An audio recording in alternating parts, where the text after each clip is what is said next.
The same banks that destroyed the neighborhoods of Detroit. There are people out there who want to get back at the big banks by any means necessary.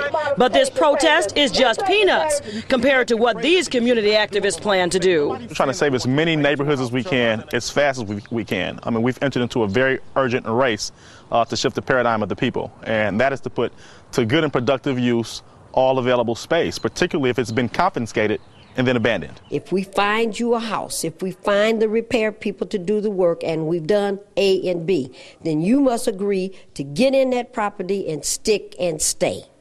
And that's the nature of this fight now. This is the right thing to do. I'm more interested in doing what's right than what's legal. You know Maureen Taylor with the Michigan Welfare Rights Organization, but this may be the first time you're seeing Jayshawn Larsosa, chief organizer for This Hood of Ours, Inc. Together, these two have formed a team, and this group is gearing up to make a major move. They'll go door to door to look and see whose houses are vacant. And as they find those places, they'll go inside. Are they available for repair? Because we're not moving people in the trash. But we just go and find it. These banks don't care. That's what that demonstration was today. These banks don't care. They just destroy neighborhoods, throw people out, put boards up on the windows, and then walk away and say, you deal with this mess. Well, okay, we will.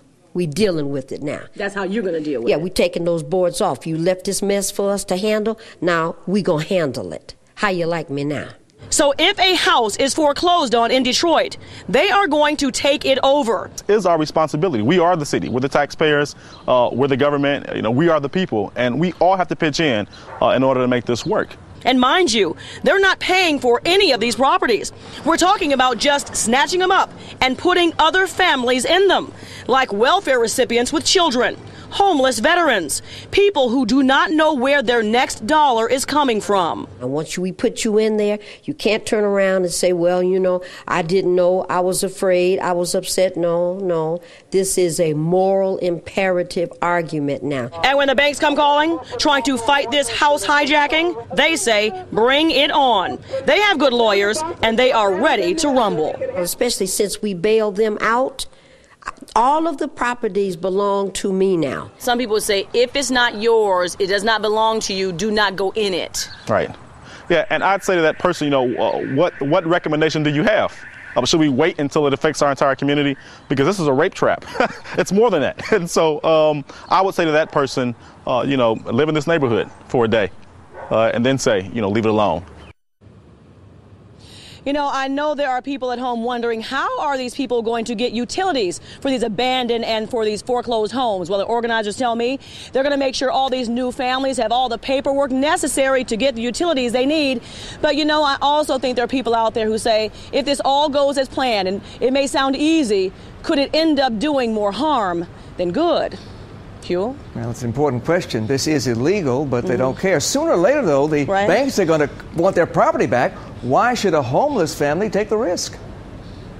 You know what? They go to them saying this. This is not just about getting a house. This is about a cause. This is about a movement. So you need to be down with what they're really trying to do in taking back a community. They also say, since you're living in this home for barely any cost, save that cash, because when the bank comes, maybe they can buy that property.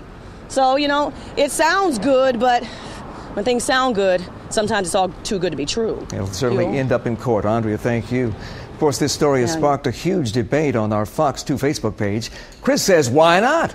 At least someone will be watching the property, and getting so many people off the streets is a plus.